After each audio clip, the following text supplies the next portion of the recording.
M Q M اور مسلم league نون کے درمیان معاہدہ طے پا گیا ہے۔ متحدہ قومی موومنٹ کے ارکان اپوزیشن کی بجائے حکومتی بینچز پر بیٹھیں گے، یہ کہا گیا ہے۔ آپ کو بتا رہے ہیں یہ اہم پیش رفت سے متعلق ایم کیو ایم اور مسلم لیگ نون کے درمیان معاہدہ طے پا گیا ہے۔ اس معاہدے سے متعلق مزید بات کریں گے، اینکر پرسن نادر گرامانی ہمارے ساتھ موجود ہیں۔ جی نادر، بتائیے گا۔ دیکھیں، یہ ایک اہم ڈیولپمنٹ سامنے آئی ہے کہ مسلم لیگ نون اور پیپلز جو ایم کیو ایم ہے اس کے درمیان اختلافات تھے، اور ایم کیو ایم نے یہ کہا تھا کہ وہ وزیر اعظم کو ووٹ شاید نہ دیں اور وہ کابینہ میں بھی شامل نہیں ہوں گے، لیکن اس وقت مسلم لیگ نون اور ایم کیو ایم کے درمیان جو ملاقات ہوئی ہے اس ملاقات کے نتیجے میں دونوں جماعتوں کے درمیان معاہدہ طے پا گیا ہے، اور دونوں جماعتوں کے قائدین نے معاہدے پر دستخط بھی کر دیے ہیں۔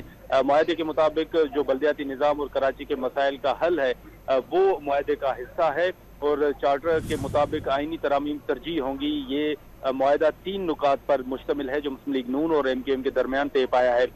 اس حوالے سے یہ بھی ایم کیو ایم نے واضح کر دیا ہے کہ اب ایم کیو ایم اپوزیشن کی بجائے حکومتی بینچز پر بیٹھے گی، اور مسلم لیگ نون کو وزیر اعظم اور اسپیکر کے انتخاب میں حمایت بھی کرے گی ایم کیو ایم۔ لیکن اسی حوالے سے جب فاروق ستار اور جو دیگر ایم کیو ایم کے رہنما تھے وہ موجود تھے، ان سے پوچھا گیا کہ کیا اب ایم کیو ایم کابینہ میں شامل ہوگی، وزارتیں لے گی، اس حوالے سے ان کا موقف ہے کہ اس پر مشاورت کی جائے گی۔ لیکن اب جو بلدیاتی نظام کے حوالے سے ان کا موقف ہے، جو معاہدہ طے پایا ہے، یہ معاہدہ اس وقت ایم کیو ایم اور مسلم لیگ نون کے درمیان ہے۔